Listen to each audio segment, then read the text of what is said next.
Assalamu alaikum students, welcome back to the second lecture of object oriented programming with Java. पहले lecture में हमने पढ़ा था कि हमने इस बुक के अंदर कौन कौन से कंटेंट्स हैं जिनको डिस्कस करना है। चैप्टर वाइज हमने उनकी डिटेल देखी थी। आज भी हम इंडिविजुअल हर चैप्टर के बारे में पढ़ेंगे। चैप्टर नंबर 1 है इंट्रोडक्शन टू जावा। इसके कंटेंट्स जो हैं वो आपके सामने हैं, जिनमें 1.1 जो है JVM है, जावा वर्चुअल मशीन। 1.2 जो है वो JDK है, जावा डेवलपमेंट किट। उसके बाद 1.3 पे जो है वो JRE है, जावा रन टाइम इन्वायरमेंट। और 1.4 में IDE इंटीग्रेटेड डेवलपमेंट इन्वायरमेंट है। ये 4 टॉपिक्स हैं बेसिकली इस चैप्टर के, और इन्हीं को हम आज डिस्कस करेंगे। सबसे पहले हमें पता होना चाहिए कि जावा है क्या, या इस लैंग्वेज को किस वजह से इस्तेमाल किया जाता है और इसकी बैकग्राउंड हिस्ट्री है। तो जावा बेसिकली एक प्रोग्रामिंग लैंग्वेज है और ये एक प्लेटफॉर्म है जो यूज़र को ये सहूलत देता है कि इस प्रोग्रामिंग लैंग्वेज को यूज़ करके अपनी प्रॉब्लम को सॉल्व कर सके। उसके बाद प्लेटफॉर्म एनी हार्डवेयर और software in which program runs known as platform. Platform किसे कहते हैं, जहाँ पे एक कुछ हार्डवेयर भी हो सकता है और सॉफ्टवेयर भी हो सकता है जिसमें प्रोग्राम जो है रन करते हैं, उनको हम क्या कहते हैं, उसे हम प्लेटफॉर्म कहते हैं। Since has its own JRE run time environment and API application interface. Java की बात हो रही है कि जावा का अपना JRE है और अपना जो है API एप्लीकेशन प्रोग्राम इंटरफेस मौजूद है। हिस्ट्री के बारे में अगर हम देखें तो हिस्ट्री में हमें सबसे पहले मिलता है ग्रीन प्रोजेक्ट की बात स्टार्ट हुई थी। सबसे पहले जो है ग्रीन प्रोजेक्ट जावा पे बना था और ये 3 बंदों ने, जिनमें एक का नाम जेम्स गॉसलिंग, उसके बाद Mike Sheridan and Patrick Naughton, ये 3 बंदे थे जो कि ग्रीन टीम के नाम से जाने जाते थे। इन्होंने जावा का प्रोजेक्ट स्टार्ट किया। जेम्स गॉसलिंग को जो है फादर ऑफ जावा भी कहा जाता है, क्योंकि इसने जावा का प्रोजेक्ट स्टार्ट किया था और इसी के सारा थीम था जिसने दोनों बंदों को मोटिवेट किया। सन माइक्रोसिस्टम की कंपनी थी। जून में 1991 में ये प्रोजेक्ट स्टार्ट हुआ। First they call their program as a green talk. अपने प्रोग्राम को उन्होंने जो नाम दिया वो ग्रीन टाग के नाम से दिया, और इसकी जो एक्सटेंशन थी .gt थी, जिस फाइल से इन्होंने सेव किया। उसके बाद इन्होंने इसको चेंज करके ओक का नाम रखा। अब ओक के पीछे एक बैकग्राउंड हिस्ट्री है। वो हिस्ट्री ये है कि जेम्स गॉसलिंग के ऑफिस के बाहर एक ट्री था, उस ट्री का नाम जो है वो ओक था। तो उसने उस ट्री से इंस्पायर हो गए अपने कोड का जो नाम है वो भी ओक रख दिया। आज भी ये ट्री जो है बहुत सारे ममालिक का नेशनल ट्री भी माना जाता है, जैसे कि USA, जर्मनी और फ्रांस और रोमानिया वगैरह। 1.1 में जो है वो JVM जावा वर्चुअल मशीन है। अब जावा वर्चुअल मशीन में 2 चीज़ें हैं मेन जो आज हम पढ़ेंगे। सबसे पहले इसकी डेफिनेशन देखते हैं। Java virtual machine is a engine that provides run time environment to drive the Java code. एक ऐसा इंजन है जो कि रन टाइम इन्वायरमेंट हमें प्रोवाइड करता है किसी भी जावा के कोड को रन करने के लिए, और एप्लीकेशन या किसी एप्लीकेशन को रन करने के लिए, जावा के कोड को रन करने के लिए हमें जावा वर्चुअल मशीन एक इन्वायरमेंट प्रोवाइड करता है basically. It converts Java byte code into machine language. Java का जो बाइट कोड होता है उसको मशीन लैंग्वेज में चेंज करता है ताकि मशीन उसको अंडरस्टैंड कर सके, क्योंकि जो कोड हम लिखते हैं वो बेसिकली सोर्स कोड या जावा कोड होता है। उसको पहले मशीन की अंडरस्टैंडिंग के लिए पहले हम क्या करते हैं, उसको बाइट कोड में चेंज करते हैं, और बाइट कोड में चेंज करने के बाद उसको मशीन कोड में चेंज करते हैं। इसके 2 स्टेप्स हैं। उन 2 स्टेप्स को कंपाइलर और इंटरप्रेटर, ये 2 चीज़ों में डिवाइड किया गया है। ये 2 डिवाइसेस हैं जिनको जावा जो है इस्तेमाल करता है। JVM is a part of Java run time environment. JVM किसका पार्ट है जी? जावा रन टाइम इन्वायरमेंट का JVM हिस्सा है, यानी कि JRE के अंदर JVM पाया जाता है। 2 चीज़ें जिसके बारे में हमने बात की। कंपाइलर क्या होता है? कंपाइलर बेसिकली एक ट्रांसलेटर है जो ट्रांसलेट करता है आपके कोड को, जो कि सोर्स कोड को पकड़ता है और बाइट कोड में चेंज कर देता है। अब ये सोर्स कोड क्या है? सोर्स कोड वो कोड है जो कोड हम किसी भी टेक्स्ट एडिटर या किसी IDE सेटअप के ऊपर लिखते हैं, जैसे कि एक्लिप्स है, नेटबीन्स है, या सबलाइम हमारे पास टेक्स्ट एडिटर है।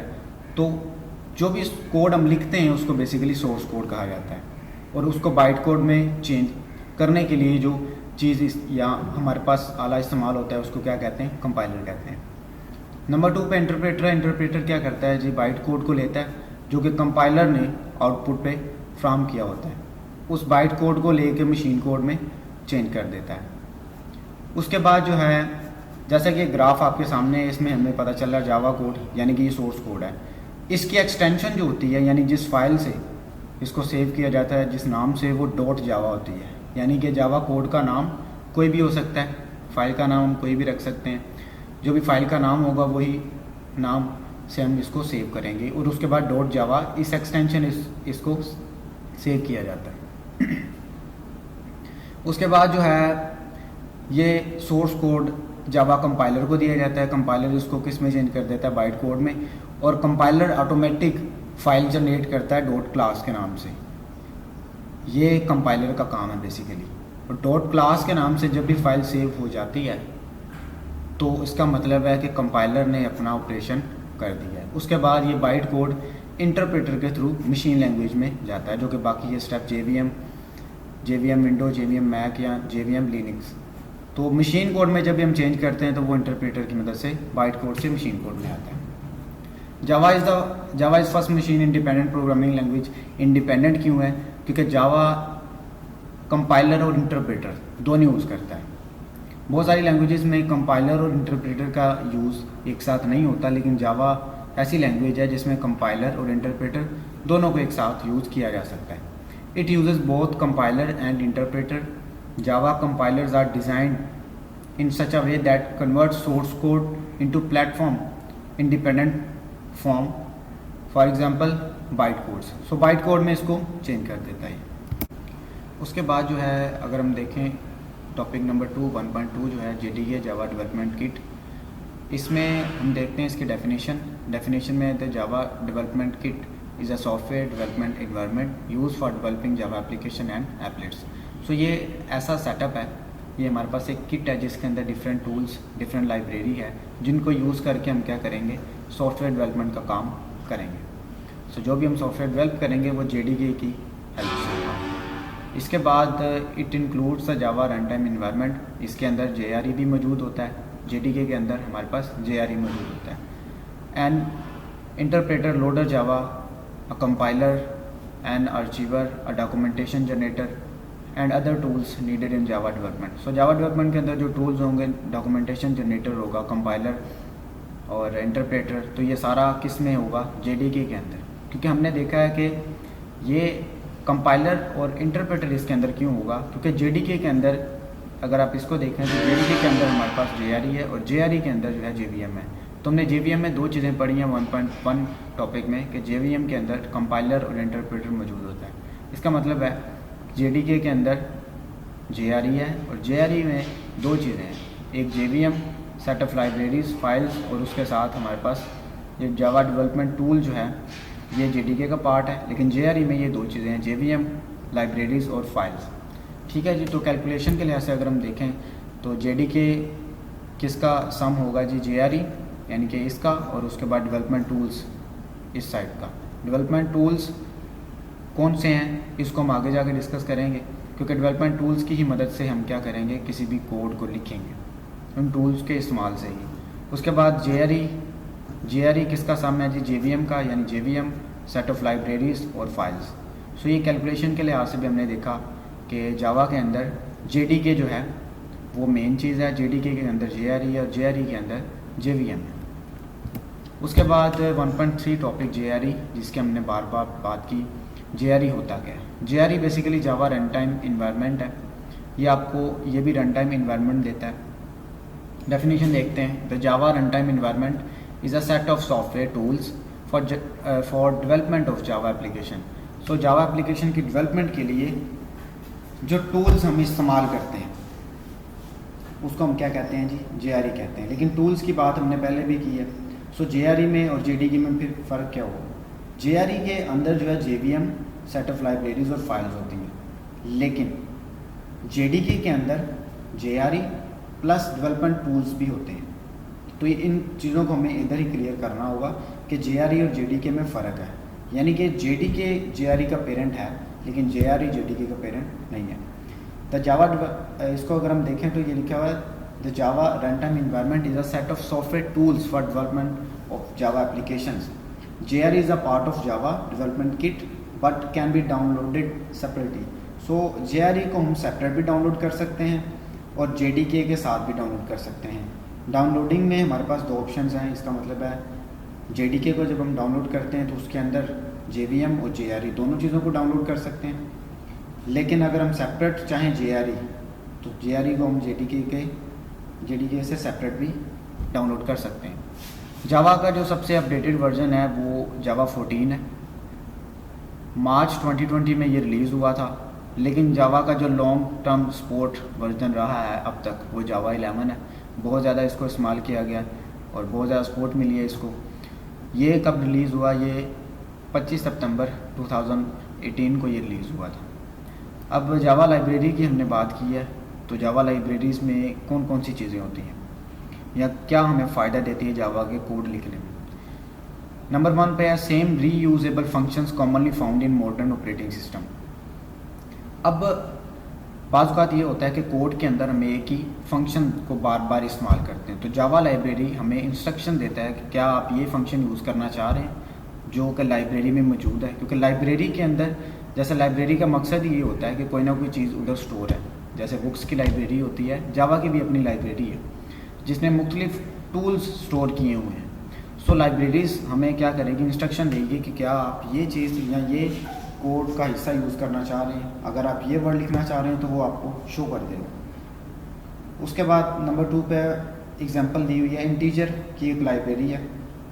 इंटीजर रैपर क्लास क्रिएट करने के लिए इस्तेमाल होता है। अब रैपर क्लास क्या है इसकी डिटेल में आगे जाके पढ़ेंगे, लेकिन इंटीजर के बारे में मैं बताता चलूँ कि इंट जो है ये एक डाटा टाइप है। जावा के अंदर हम इसको इस्तेमाल करेंगे। इंटीजर बेसिकली वो नंबर्स होते हैं जो डेसिमल पॉइंट्स के बगैर होते हैं। फॉर एग्जांपल 1 2 3 ये हमारे पास इंटीजर है, लेकिन अगर मैं कहूँगा 1.2 या 1.3 तो वो हमारे पास इंटीजर नहीं होगा क्योंकि वो डेसिमल पॉइंट्स में आ जाता है। तो उसके लिए जो डाटा टाइप यूज़ होती है वो डबल होती है। इंटीजर की इधर एग्जांपल दी है क्योंकि इंटीजर की लाइब्रेरी है। तो इंटीजर अब तक हम पढ़ते आए हैं कि इंटीजर नंबर कौन से हैं जी, जो कि 1 2 3 होल नंबर जो भी होते हैं वो हमारे पास इंटीजर है विदाउट डेसिमल पॉइंट्स। नंबर 3 पे जो है मेंटेनिंग लिस्ट ऑफ आइटम्स और परफॉर्मिंग कम्प्लेक्स स्ट्रिंग प्रेसिंग। सो इसमें हम देखते हैं कि कम्प्लेक्स स्ट्रिंग जब हम लिखते हैं, स्ट्रिंग किसे कहते हैं पहले ये बात क्लियर होनी चाहिए। एक होता है करैक्टर अगर हम कोई एक फॉर एग्जांपल ए टाइप करते हैं तो वो एक करैक्टर होगा, अगर बी टाइप करते हैं तो हमारे पास दूसरा करैक्टर होगा। लेकिन अगर मैं ए और बी दोनों को मिलाऊंगा तो वो एक करैक्टर नहीं रहेगा बल्कि वो 2 करैक्टर्स बन जाएंगे। तो सम ऑफ करैक्टर्स हमारे पास क्या होते हैं जी, स्ट्रिंग होते हैं। तो जब भी जावा के अंदर हम सम ऑफ करैक्टर्स लिखेंगे, फॉर एग्जांपल हमने अली का नाम जो है वो टाइप करना है कोड के अंदर, तो सम ऑफ करैक्टर्स हमारे पास आ जाएंगे A L और I। इस सम ऑफ करैक्टर को हम जिस डाटा टाइप से शो करेंगे उसको हमने स्ट्रिंग का नाम दिया होगा। तो जावा के अंदर जो डाटा टाइप यूज़ होगी वो स्ट्रिंग कहलाएगी। सो कम्प्लेक्स स्ट्रिंग जो भी होगा उसको परफॉर्म करने के लिए भी हमें जावा लाइब्रेरी सपोर्ट करेगी। उसके बाद ये इंटरफेस प्रोवाइड करेगी आपको, interface to task that would normally depend heavily on the hardware. So heavily depend करेगा कि इसके ऊपर हार्डवेयर के ऊपर जो भी हम इंटरफेस जावा लाइब्रेरीज हमें प्रोवाइड करेगी उससे हमें फ़ायदा ये होगा, हमें इंस्ट्रक्शंस मिलेंगी, हम उस इंटरफेस को यूज़ करते हुए अपने प्रोग्राम को बेहतर तौर पर लेकर चल सकेंगे। उसके बाद the class libraries work to gracefully handle the option components. अब फॉर एग्जांपल कोड के अंदर आपसे कहीं गलती हो गई टाइप करते हुए, तो हमें वो इंस्ट्रक्शन पास करेगा कि ये यहाँ पे इस लाइन पे आपने ये गलती की है। जावा के अंदर ये हमें सूरत मौजूद है, लेकिन ये डिपेंड करता है आईडी सेटअप के ऊपर जो हम सेटअप यूज़ करते हैं। फॉर एग्जांपल अगर हमने एक्लिप्स यूज़ किया तो एक्लिप्स हमें इंस्ट्रक्शन पास करता है साथ साथ कि ऑप्शन कंपोनेंट आपने क्या क्या गलतियाँ की हैं उस कोड के अंदर, ठीक है। वो रेड लाइन से शो कर देता है, रेड इंक से शो कर देता है या किसी और इंडिकेशन से बता देता है। सो लाइब्रेरी से हमें ये फ़ायदा होगा जब हम कोड लिखेंगे। उसके बाद जो है हम देखते हैं कि 1.4 आईडी की हमने बात की थी, इंटीग्रेटेड डेवलपमेंट एनवायरनमेंट। अब इसमें क्या होता है, इसकी डेफिनेशन देखते हैं। Java IDE is a software application which enables users to more easily write and debug Java program. Debug और बग के बारे में बताता चलो। बग कहते हैं एरर को, किसी भी कोड के अंदर जो एरर होगी उसको हम बग कहेंगे, और डीबग का मतलब ये है कि उस एरर को रिमूव करना। सो आईडीई बेसिकली सेटअप्स होते हैं हमारे पास। हम जो सेटअप यूज़ करते हैं, जैसे कि ये आपके सामने लोगो ज़ाहिर है, ये हमारे पास ब्लू जे है, ये भी हमारे पास एक सेटअप है। उसके बाद कोड नेवी है, डॉक्टर जावा है, और उसके बाद एक्लिप्स है, उसके बाद ग्रीन फुट है जैसे कि ये, उसके बाद इंटेलिज आइडिया, जे क्रिएटर है, उसके बाद ओरेकल्स जावा डेवलपर्स है, और नेटबीन्स। सो ये हमारे पास सारे सेटअप्स हैं, आईडी सेटअप्स हैं। इन सेटअप्स को यूज़ करके हम क्या करेंगे, कोड लिखेंगे।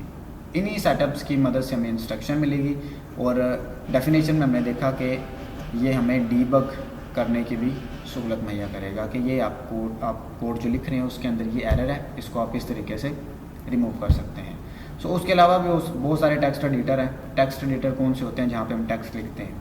टेक्स्ट कौन सा हमने लिखना है जी, हमने जो सोर्स कोड या जावा कोड जिसका नाम है, जो कोड हम लिखते हैं उसके लिए जो एडिटर यूज़ होता है उसको हम टेक्स्ट एडिटर कहते हैं। सो आज का यही हमारा टॉपिक था। ये चैप्टर नंबर 1 का मैंने आपको डिटेल से बताया कि किस तरह हम चीज़ों को लेके चलेंगे। ये बहुत इम्पोर्टेंट चैप्टर था। सो नेक्स्ट लेक्चर में इंशाल्लाह मुलाकात होगी। अल्लाह हाफ़िज़।